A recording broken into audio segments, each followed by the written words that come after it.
workout done. Oh, stretched, ready to have a little bit of breakfast. I literally can't wait to eat this. A bacon leek and pea frittata. I'm so excited. Breakfast just for me, sitting out in the sun. I can't wait. It's going to be great. Oh, oh, oh. Husband? Hello? What? What do you mean? There are 10 people coming round for breakfast. What? No, I'm not ready for that. I was just about to make a frittata for myself after my Joe Wicks workout. So 10 of your firefighters are coming round for breakfast. What time? How long? An hour? Oh my goodness. Well, I've got a recipe, but... Alright, I'll sort it out. Thanks. See you soon. Oh, 10 people for breakfast. But my recipe only serves 1. What am I going to do? Good morning, Holy Trinity and Lowbrook Academy. Welcome to Mrs. Casey's first maths virtual lesson. I'm going to be doing maths primarily for years 3 and 4 alongside Mrs. Denham and Mrs. Lucas. But if you're not in those year groups, it doesn't matter. Feel free to join in and see if you can revise some things or challenge yourself. So, as you saw earlier, I have been working out with Joe Wicks at 9 o'clock this morning. And then I moved on to make a recipe for my breakfast before my husband called to tell me that I have 10 firefighters coming over to join us for breakfast. So now my recipe for 1 has become a recipe for 10 people. And that is linked into what we are going to be doing in our maths lesson today. So it's always really important to know why we're doing the maths and how it can be helpful for us for everyday use. So we're going to start with a little multiplication starter. Okay, to start us off this morning, we are going to be multiplying the number on my hand with the number on your hand. Now, my class, we've done this a fair few times, so you will know the drill. But for everybody else, I'm just going to explain it quickly. So, whatever number is on my hand, you are going to multiply it with the number that you do on your hand. Now, this number can obviously be anywhere between 1 and 10. And after 3, we're going to show it, and you're going to shout out the what it equals when you times those 2 numbers together. So, for example, we would go 1, 2, 3. I've held up 6. If you've held up 4, you'd have to do 6 times 4 and call it out. Okay? So, are we ready? And remember, it's after 1, 2, 3, show.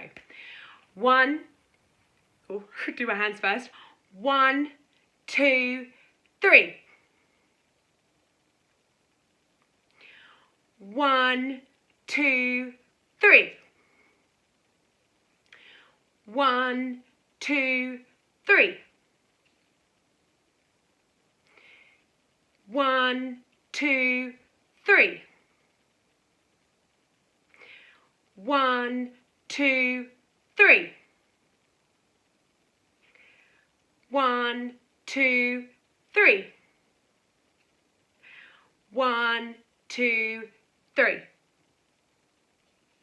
Okay, great. There's our little starter, just to get your times tables brains going, because I hope you've been practicing lots and lots and lots. So let's go over our learning intention quickly. Can I multiply?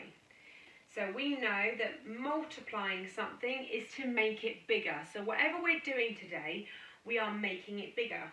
Well, what are we making bigger? Can I multiply a number? Great, okay, good information. So I'm going to be making a number bigger today. And what am I going to be making it bigger by? Well, I'll tell you. I'm going to be making it bigger by 10. But then, as an extra challenge, we're going to be making a number bigger by 100. So that's what our focus is today. To multiply a number by 10 or 100, making it much bigger. So let's get cracking with our first ingredient, 4 rashers of bacon. So we need to multiply this number by 10, as we now have 10 guests coming. Now, I understand that some of you will look at the number 4 and the fact that you have to multiply it by 10 and you will know the answer, and that's fantastic. However, we do need to go over how you get there. And the reason for that is, as the numbers become more difficult, it's important to understand the method so that no matter what question you get, you'll always be able to times something by 10. So bear with me and let's go through the method. First of all, I'm going to show you what a 4 looks like on a piece of software called ITP. This helps us with our columns and numbers. So as you can see, we've got our columns here from thousands, hundreds, tens, units and tenths here. And this is our decimal point. Now we have 4 rashers of bacon. So there's our 4. And I'm going to put it down in our units because we know that it's just 4 ones. Now, we can't leave this empty, guys. We can't leave an empty space. So what we always do is we put a placeholder in. And a placeholder is just a 0. So we always put a placeholder in there to make it a whole number. So 4.0 is a posh way of saying the number 4. That's all it is. So that reads the number 4. Coming back to our breakdown. So we need to look at how many zeros we have in the question to know how many places the digits move by.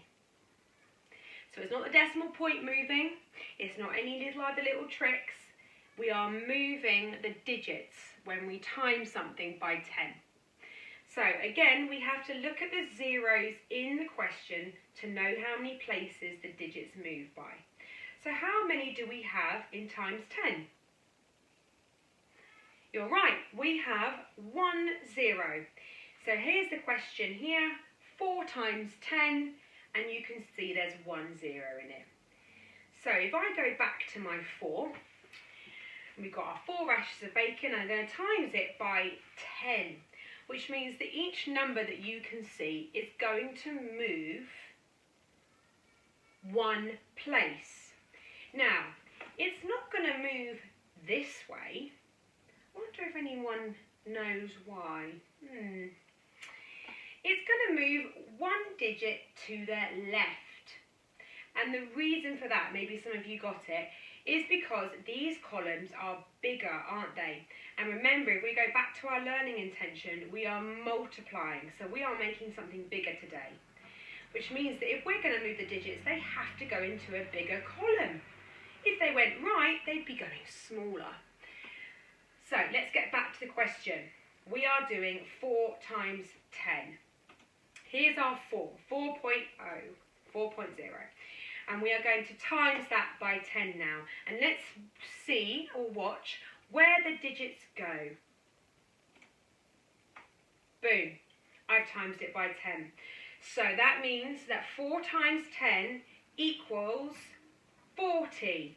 There's my tens column, there's my 4, no units, and there's our placeholder there because we can't have an empty space. So that means that 4 times 10 is 40. And that's all we did. So now you know the answer and you know how we got there. A bit more complicated now. I've got 43 grams of pine nuts. 43 grams of pine nuts. And I'm going to have to cook it for 10 people. So that number sentence looks like 43 times 10. How many zeros are there? 1. Well done. So how many spaces do the digits move? 1. Well done, guys. Smashing answers. You're really getting this. Okay, so 43.0. That's what it looks like on your ITP. And again, there's 1 0 in the question. We're moving 1 space to the left. Every digit moves to the left 1 time. So let's find out what that looks like. So now this time we've got 43. So it's going to go in the tens columns, isn't it? 4 lots of tens, 43. And we've got our units. 3 ones. So 43. Am I done? Am I? No. I've got to put my placeholder in. So now this says the number 43. I'm going to times it by 10. Now look, because I've got 2 digits this time, let's see what happens. 43 times 10 equals 430. Each number has moved to the left 1. And what's that done is made the number even bigger now. We now are in the hundreds column, and there's our placeholder. So that means that I'm going to need 430 grams of pine nuts. So 43 times 10 equals 430. That's how many grams I'm going to need of my pine nuts. Right, now it's your turn, guys. So here are some numbers. There's a set of numbers, and what you're going to do on your piece of paper is you are going to multiply each number below by 10. There's a pattern to this, and I wonder if you can spot it. Right, so what I need you to do now is pause the video and have a go at multiplying these numbers below by 10. Let's start with the first number. Now, we're not going to go through all of these on the ITP, but just to show you, we've got, I'm going to change that to a, oh no, I can't put that extra on the question. Okay, so 4, well we know that because we had 4 rashers of bacon, didn't we?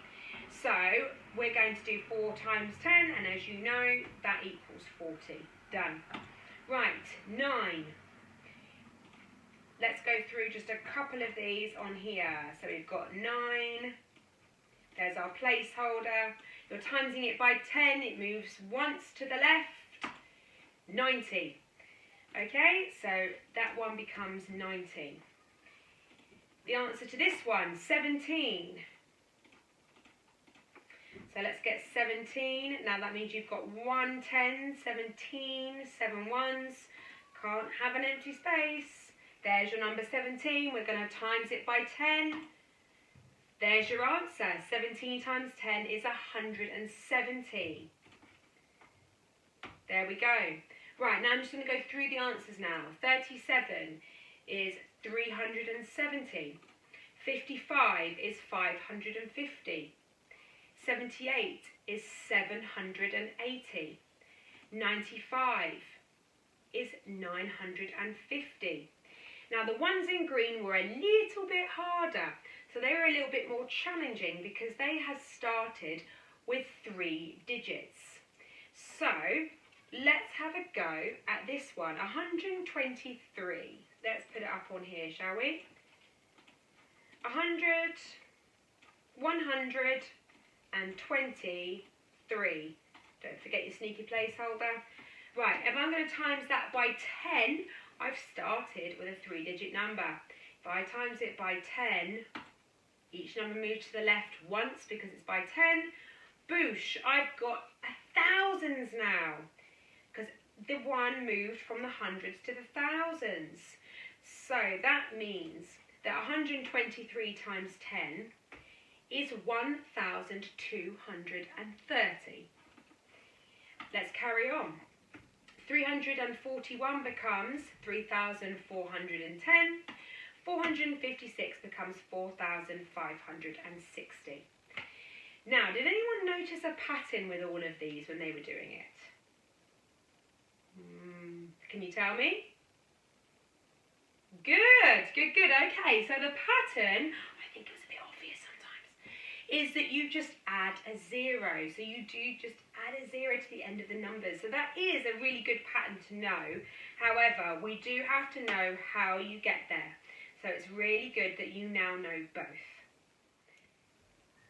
Okay, so in our learning intention, we have currently multiplied a number by 10. So that is achieved. Well done, really, really good, guys. So you can guess it, what we're going to be doing now. That's right. We're going to be multiplying by 100. So let's go back to our first ingredient. We've got 4 rashers of bacon. So that means we need to multiply this number by 100. So again, we look at how many zeros we have in the question to know how many places the digits move by. So So how many zeros do we have in 100? Good, 2. That means that the digits are going to move twice this time. So this is our number sentence, 4 times 100. Let's go back to our ITP and set it up. So we've got 4, sorry. We've got 4, and here's our placeholder, 4 rashers of bacon. Now we're going to times it by 100. So let's see what happens. 4 times 100. Wow, so 400. That means I'm going to need 400 eggs for this recipe. Wowza. No, not eggs, bacon. So we're going to need 400 rashers of bacon. That's a lot. To be able to do this. So now that we've done that, we're going to move on to the next. So we've done our 4 times 10, which was 100. So if we're going to cook this breakfast for 100 people, my recipe has 15 eggs. That's going to be 15 times 100. So how many zeros are there? Good, 2. And how many spaces? So how many spaces do the digits move? You've got it, 2. So it's going to look a bit like this. Here's your 15. Set up in its columns with its placeholder. You're timesing it by 100. There are 2 zeros there. So it's going to move 2 spaces to the left. Okay, let's see what that looks like. So 15 eggs. 15. 1, 10, 5 ones or units. Don't forget your placeholder. So that's going to be 15 times 100 now, and each one is going to move 2 columns. I wonder if you can predict what the answer is going to be. 15 times 100, there we go guys, is 1,500, which means that I would need 1,500 eggs if I was to cook this breakfast for 100 people. That's crazy. There we go. There it is. Okay, so now that we've gone through timesing by 100, again, I'm going to ask you to do some questions on your own.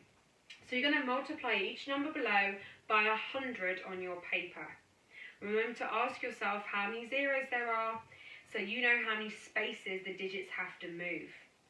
Whether you write the movement on there, or whatever method you get to, have a little look, and we know that there's a pattern now. In the green are your challenges. See whether you can challenge yourself to do 3-digit numbers timesing by 100. Okay, so pause the video now and have a go at these questions. Okay, right guys, let's go through the answers. So, we're just going to do a couple together and then I will go through. So, if you started with the number 3, here's your placeholder, and you times that by 100, they're going to move 2 spaces. So yes, you've got it. 300. So 3 becomes 300. With that pattern and that we know about, 6 is going to become 600. Fantastic. Right, let's try 22. 22, here we go.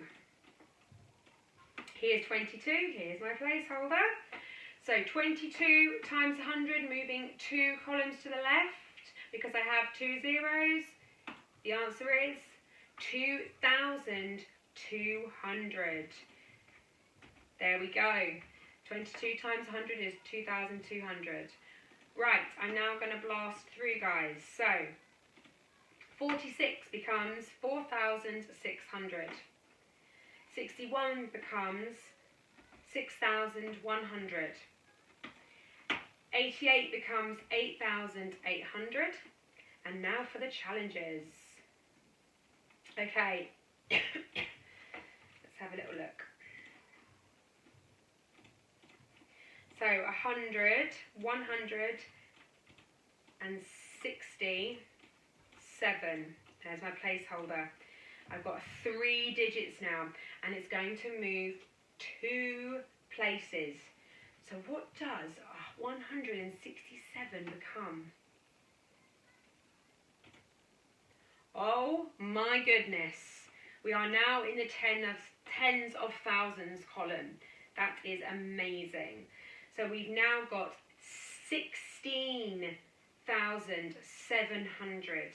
So 167 times 100 becomes 16,700. Wowza. Right, following that pattern, that means that 431 times 100 is going to become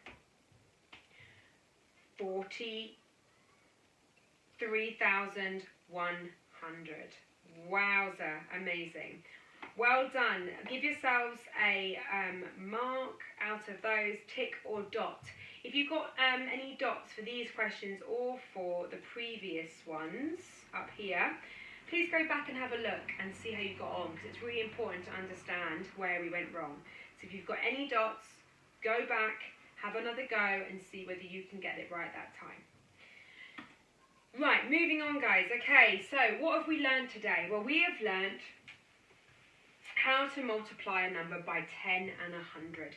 So making a number bigger, which is really important for things like recipes or exercises, when you're working out things, measurements, if you're decorating a room. Lots of these things are really important. So what we're going to do to almost end today's lesson is a challenger to see how you get on with this question now that you know how to multiply by 10 and by 100. So the challenge is a word problem based on today's work. Let's have a go. Anna bought plastic sheets to cover her books. She needed 41.5 centimetres of plastic sheeting for each book. How much plastic did she need for 10 books? Pause the video and have a go at this challenger word problem.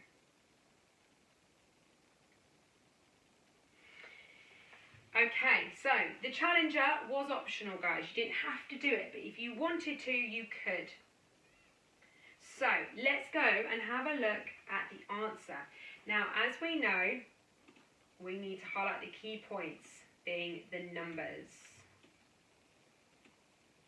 Okay, so we know that she needed 41.5 centimetres and she needed it for 10 books.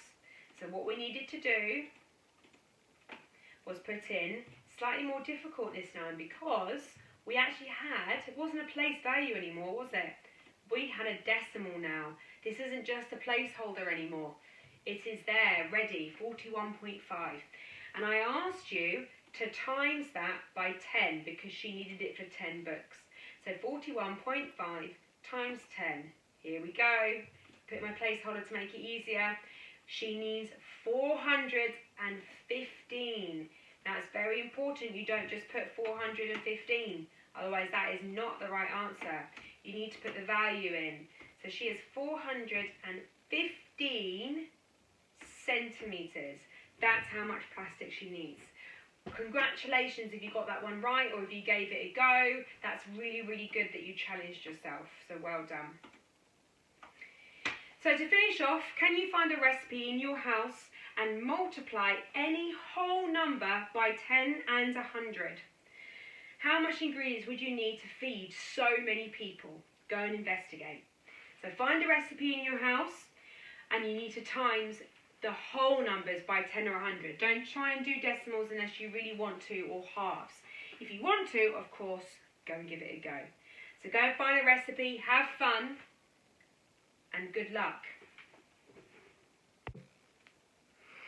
So guys, I hope you enjoyed my first maths lesson, all about multiplying by 10 or 100.